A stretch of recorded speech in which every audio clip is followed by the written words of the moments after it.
मेधा शुरू से ही पढ़ने में होशियार और मेधावी छात्रा थी। अच्छी पढ़ाई के बाद अच्छा कॉलेज सिलेक्शन और फिर बहुत अच्छी जॉब। तूने तो मेरा नाम रोशन कर दिया मेधा। अरे लेकिन ये जो काम करने का तरीका है ना, इसे बदल ले। 18 घंटे काम करेगी तो कल को बच्चा कैसे संभालेगी? तुम्हारी तरह पागल नहीं हूँ माँ, जो बच्चे और परिवार में फंस जाऊँ। मैं तो जिंदगी खुल कर जीऊंगी। सब कहने की बात होती है बेटा, अपने बच्चे का सुख हर कोई चाहता है। वक्त बीतता है और मेधा की शादी हो जाती है। शादी के कुछ सालों में ही मेधा एक सुंदर से बेटे की माँ बन जाती है। अरे यार, मेरी मैटरनिटी लीव खत्म हो रही है, क्या करे? माँ भी नहीं आ सकती, कैसे मैनेज करूँ? ऐसा करते हैं, इसके लिए एक केयर टेकर रख लेते हैं, वो देखा करेगी इसे। मेधा को पति की बात जंच जाती है और वो केयर टेकर की तलाश शुरू कर देती है। एक दिन उन लोगों के घर एक महिला आती है जो दिखने में पढ़ी लिखी लगती है। जी, क्या काम है आपको? मैम, मेरा नाम स्नेहा है। आपका एड देखा केयर टेकर का, क्या मैं आपके यहाँ काम कर सकती हूँ? हाँ, क्यों नहीं, लेकिन आप तो अच्छे घर की लगती हैं, फिर नौकरी क्यों? दरअसल मेरे ससुराल वालों ने मुझे घर से निकाल दिया क्योंकि मैं माँ नहीं बन सकती और माता पिता भी नहीं है इस दुनिया में। तो अरे अरे, कोई बात नहीं, तुम लक्ष्य को ही अपना बच्चा समझो और यहीं रहना, और किसी भी चीज की जरूरत हो ना तो बता देना। नेहा खुशी खुशी लक्ष्य को संभालने लगती है। रात को जब मेधा घर पर आती है, अरे क्या बात है स्नेहा, तुमने खाना नहीं खाया क्या? अरे दीदी, आपका बेटा टाइम दे तब ना। अरे तो जब वो सोता है तब खा लिया करो। तब तो मैं इसके पास ही बैठी रहती हूँ। कोई मच्छर या कीड़ा काट ले लक्ष्य को तो अब आप पकड़ो, मैं खाना खा लेती हूँ। स्नेहा वहाँ से चली जाती है। बहुत ही अच्छे से ख्याल रख रही है ये लक्ष्य का। मेधा, इतना तो शायद तुम भी ध्यान नहीं देती। मेधा को पति की बात बुरी तो लगती है, लेकिन कुछ नहीं कहती। धीरे धीरे स्नेहा मेधा और उसके पति के साथ बाहर भी जाने लगी। सुनो, स्नेहा को भी बाजार ले चलते हैं, वो क्या है ना, लक्ष्य को देख लेगी जब तक मैं शॉपिंग कर लूंगी। हाँ चलो, वैसे मैं चाह रहा था कि लक्ष्य को लेकर हम दोनों ही चलते।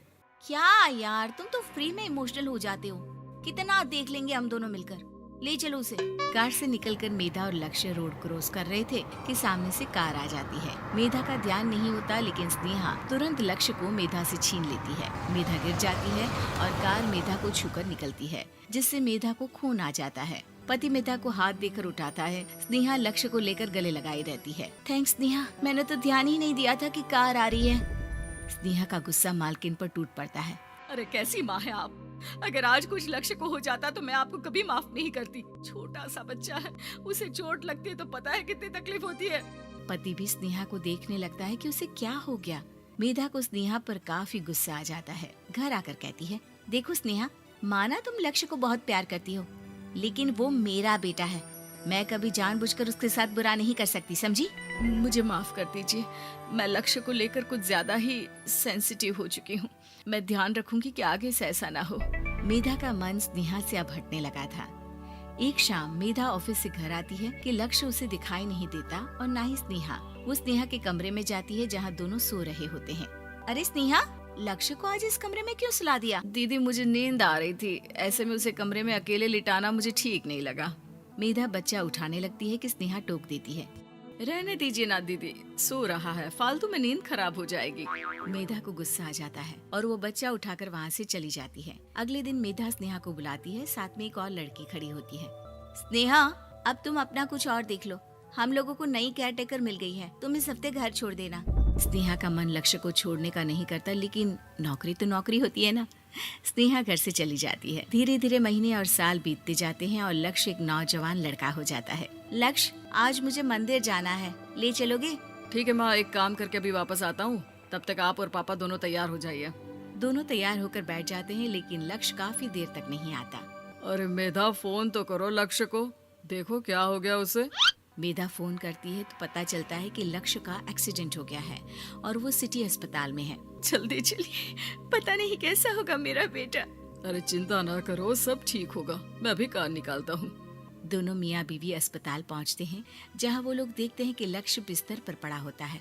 एक महिला इन्हें यहाँ लेकर आई है, वो वहाँ बैठी है, लेकिन फिलहाल तो आप लोगों को इनके लिए किडनी का प्रबंध करना होगा। एक्सीडेंट में इसकी किडनी डैमेज हो गई है। मेरी ले लीजिए डॉक्टर साहब, मेरे बेटे को बचा लीजिए। नहीं नहीं, आप माँ हैं, आपकी नहीं ले सकते, पिता की भी नहीं। आप किसी रिलेटिव या दोस्त से पता कर लें और हाँ थोड़ा जल्दी करें क्योंकि देर होने से मामला बिगड़ सकता है। मेधा बैठकर रोने लगती है कि वहाँ डॉक्टर आ जाते हैं। जिस औरत ने आपके बेटे को यहाँ भर्ती कराया था वो अपनी किडनी आपके बेटे को देना चाहती है। हाँ? कौन है वो? कहाँ है वो? तभी वहाँ स्नेहा आ जाती है। स्नेहा तुम? मैं लक्ष्य को पहचान नहीं पाई थी, लेकिन आप लोगों को देखकर समझ गई कि ये लक्ष्य है, इसलिए वापस आ गई। मैं अपनी किडनी आपके बेटे को देना चाहती हूँ। मेरी अपनी तो कोई औलाद नहीं, लेकिन लक्ष्य में मैंने हमेशा अपना बच्चा देखा। तुम धन्य हो स्नेहा, जो इतने साल में भी लक्ष्य को भूल नहीं पाई। सही मामले में तो वो तुम्हारा ही बच्चा होगा, क्योंकि जन्म भले ही मैंने दिया हो, लेकिन आज तुम उसकी जिंदगी बचा रही हो।